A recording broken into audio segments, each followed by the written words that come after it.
Olá, estamos no Paranoá para mais um Papo de Proa. Lembrando sempre que em época de pandemia estamos respeitando as orientações da OMS. Estamos aqui no Lago Paranoá com 6 nós de vento, com afastamento razoável, com chance zero de qualquer contaminação. Esse programa nosso é com a produção da HC8 Produtora, né? Um incentivo da BSB Sunset, veja no Instagram, BSB Sunset. E hoje sempre trazendo a bordo personalidades da política, da economia e hoje em especial da saúde. Teremos hoje um papo reto com um amigo chamado Eurípedes, Dr. Eurípedes, que é proctologista e está nessa nova medicina, está revolucionando a medicina. Vamos trazer conhecimentos, vamos trazer novidades e vamos trazer mais a nova ciência. Então aqui conosco o Dr. Eurípedes, pode se apresentar, falar à vontade. Olá, eu sou o Dr. Eurípedes, sou de Uberlândia, Minas Gerais. Eu já me considero um candango, que eu estou aqui há mais de 10 anos. Faço parte dessa nova medicina tem menos de 2 anos. Quando você ingressa nela não tem retorno, porque você começa a vislumbrar um novo mundo, né? Um novo mundo de saúde. Começa a se desvincular um pouquinho aí da indústria farmacêutica e alimentícia, né? Que é o que rege atualmente aí as condutas da medicina tradicional, né? E sou cirurgião geral também, faço a parte de videocirurgia, coloproctologia, faço cirurgias de câncer também, de câncer de intestino, aparelho digestivo, a parte de vesícula, de hérnia também, hérnia por vídeo.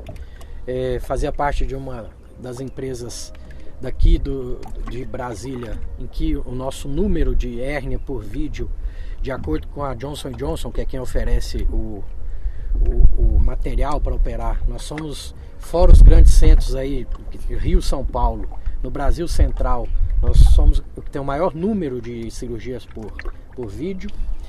Por estar ingressando nessa nova medicina, pensando em qualidade de vida, mudando a minha vida primeiro, antes de pensar em mudar a vida das pessoas, eu saí dessa equipe de cirurgia geral, então estou investindo integralmente na minha equipe de proctologia, colonoscopia e 2 anos para cá a parte de modulação intestinal, que para quem não conhece faz parte de mudanças no seu aparelho digestivo da boca ao ânus, porém embasado em mudanças de hábito para ser algo para a vida toda, e nutracêuticos, que são considerados alimentos funcionais que tem repercussão aí na sintomatologia do aparelho digestivo. E um dos carros-chefes do Papo de Reto é a prevenção do câncer coloretal, que recentemente morreu, né? Aquele ator morreu jovem, aquele ator que fez o Pantera Negra. Ele gravou aqueles filmes todos maravilhosos que todo mundo gosta, já doente, fazendo quimioterapia, mas deixou esse recado aí da prevenção, né? Da prevenção desse câncer, que é o terceiro que mais acomete tanto homens quanto mulheres, e não é tão divulgado, até porque a prevenção através da colonoscopia para o governo em si ela é cara, né? Uma colonoscopia não é tão barata, por isso que eles não divulgam igual divulga um câncer de mama, o câncer de colo de útero. Então eu estou nessa batalha aí para a divulgação de um câncer que acomete tanta gente e que porém tem como prevenir de forma bem tranquila, desde que você comece essa prevenção antes. Maravilha! Tá. E agora, doutor, dando continuidade depois da sua bela apresentação, vamos para um papo reto agora aqui. Intestino e cérebro, que ligação é essa? Pronto, essa aí é a ligação que a ciência está redescobrindo, né? Porque na verdade é uma matéria que já tem alguns estudiosos que falam, né? Chamam de segundo cérebro. Por quê? Produzimos mais de 80 e poucos neurotransmissores e todos, grande parte, são produzidos pelo próprio intestino, não é o cérebro, o sistema nervoso central. E temos a conexão. Você pode imaginar assim, o intestino é um lago, tá? O nervo vago é um rio, o cérebro é um mar. Então as coisas desaguam desse lago para o cérebro através do nervo vago, que é uma linha reta de comunicação. Chama nervo vago? Nervo vago. Nervo vago, olha que interessante. Ele é o 10º par craniano. É um nervo que desce do cérebro, da base do seu crânio, e vai inervando desde boca, orofaringe, pulmão, intestino, fígado. Ele vai descendo um pouco antes até o reto ali. Ele não chega ao ânus, não. Mas ele inerva toda essa região. Por isso que é a maravilha da gente pensar que influencia as nossas emoções, nosso intestino, por conta dessa conexão. E não só isso, influenciar o intestino influenciando o cérebro influenciando o intestino, é uma via de mão dupla. Mas quem manda em quem, na verdade? Por quê? Os aferentes, que são os nervos que chegam do intestino, são em maior número do que os eferentes, que são os que saem do cérebro para o intestino. Que interessante, olha só, gente. Isso aí é uma coisa que é inimaginável. 5, 10 anos atrás, você visitar um proctologista, e quando eu falo visitar, é aquela consulta que o homem fazia depois dos 50, que já sabia qual era o procedimento, né, o constrangimento de ir até o prócto. E mais, algumas regiões como o sul, de onde eu venho, sou gaúcho, do tabu, né, do preconceito de esse médico. E hoje você conversa com o médico proctologista falando da importância da ligação intestino-cérebro. E aí eu vou mais além, que eu consegui conversar esses dias sobre isso, sobre o tal do colesterol. O colesterol é o vilão. O colesterol mata. Mata mesmo? Esse assunto é bem polêmico, porque aí a gente tem que ir lá atrás, na época do Ancel Keys. Ancel Keys, ele foi um epidemiologista, na verdade, ele nem nutricionista era, que em determinado momento o presidente Eisenhower teve um infarto. Aí eles queriam achar um vilão para o que infartou o nosso presidente, a nossa população está adoecendo, o que está acontecendo. Aí esse epidemiologista, ao invés de ligar ao fato, por exemplo, Eisenhower era um fumante inveterado. Aí ele colocou a culpa em quem? No colesterol. E ele fez, assim, resumindo bastante, o estudo dos 7 países, foram estudos forjados, que ele mexeu nesses dados, direcionando para a ideia que ele queria, porque ele era uma pessoa autoritária, que se você fosse debater com ele num congresso, ele te destruía sua reputação. Então é um tipo de pessoa que o pessoal tinha medo dele. Então ele conseguiu impor na marra a opinião dele da colesterolfobia, né? E a partir dali, a indústria alimentícia teve que correr atrás, porque eles usavam banha ainda na comida, né? Até nas industrializadas, teve que correr atrás de outra forma de manter o sabor e a textura. Aí veio as gorduras trans, que são um veneno, para substituir. E os processados, né? Os processados. Aí começaram a demonizar o colesterol de certa forma, sem pensar que antigamente nossos avós comiam o quê? Era na banha, cozinhava na banha, fazia tudo. E eram saudáveis, pessoas magras, né? Em sua grande maioria. Então, partiu-se dessa demonização, e é o que é ensinado até hoje na escola de medicina, na escola de nutrição. E um livro que eu indico para todo mundo, seja leigo, seja médico, para iniciar nessa caminhada, é o Gordura Sem Medo, da Nina Teicholz. Nina Teicholz, ela é uma... Veja bem, Gordura Sem Medo, olha só, hein? Isso, ela é uma jornalista, ela não é nem médica. Ela foi paga para começar a falar das gorduras trans.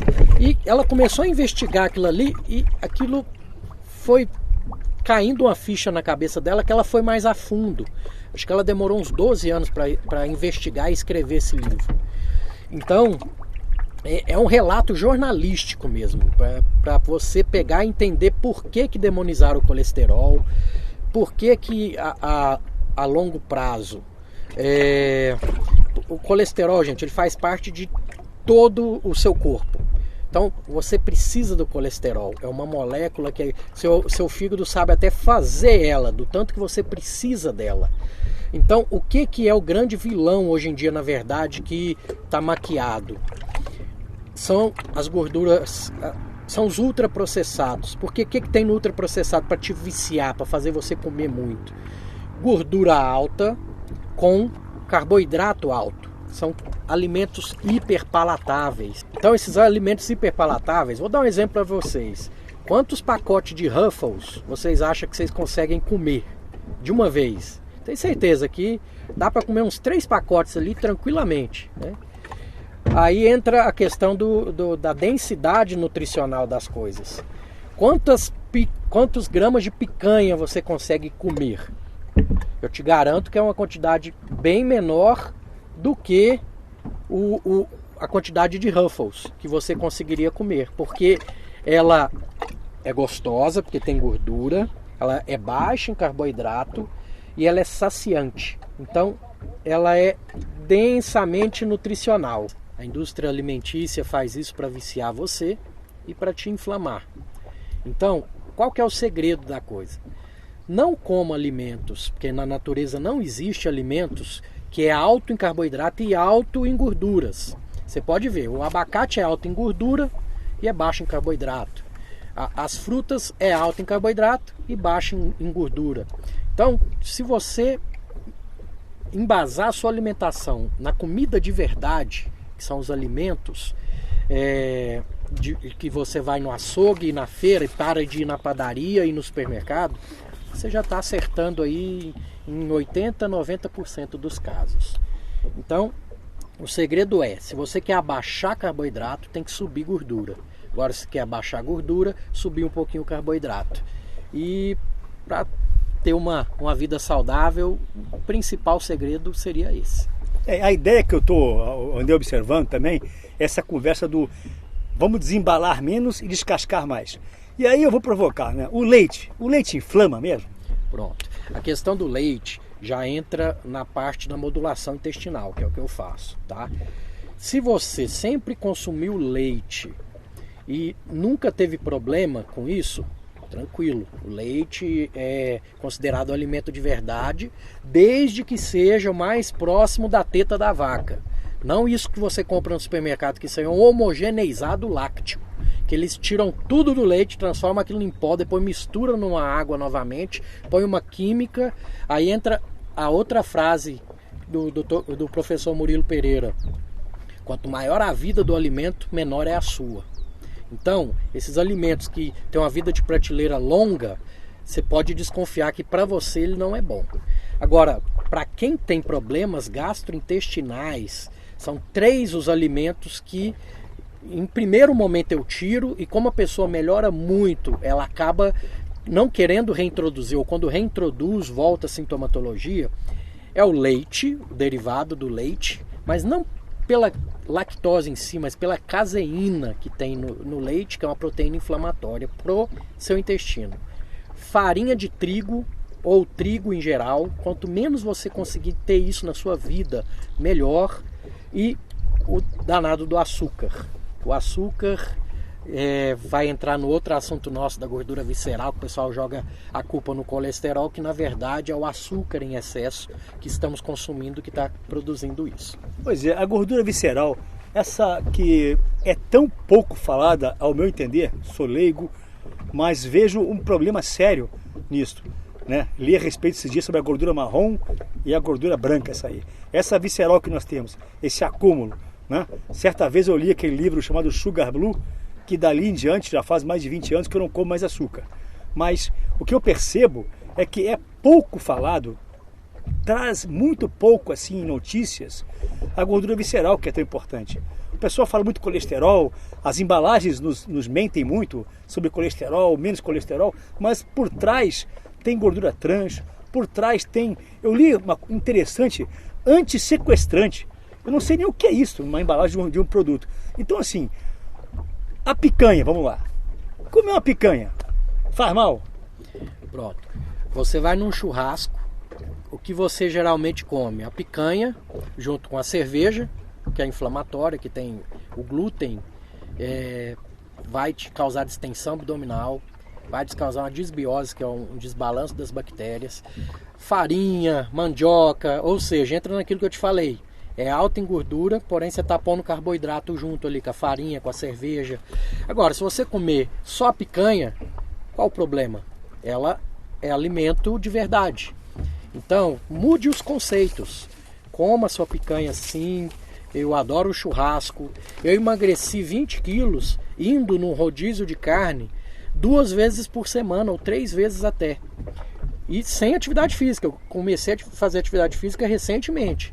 Ainda não estou no que eu quero, de forma física, de tudo, mas em termos de saúde, hoje eu sou mais saudável do que há 10, 15 anos atrás.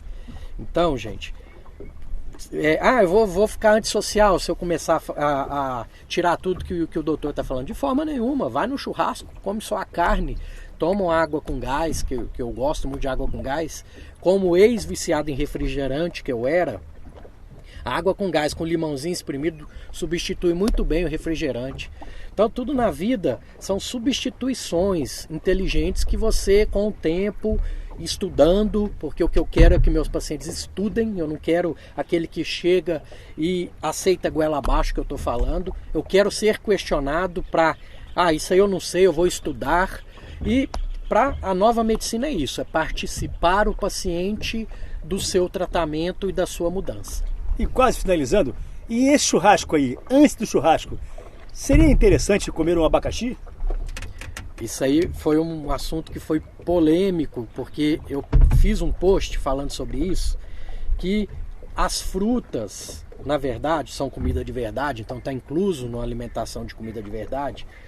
Experimente comer ela antes das grandes refeições e não como sobremesa. É o que a gente fala de antemesa. Porque o que acontece? Quando você come a carne ela demora um tempo no seu estômago para ser digerida. Aí você joga uma fruta ali por cima. O abacaxi ainda tem a bromelina que ajuda a digestão dessa carne. Mas vamos pôr uma sobremesa que tem açúcar e etc. O que você está provocando ali?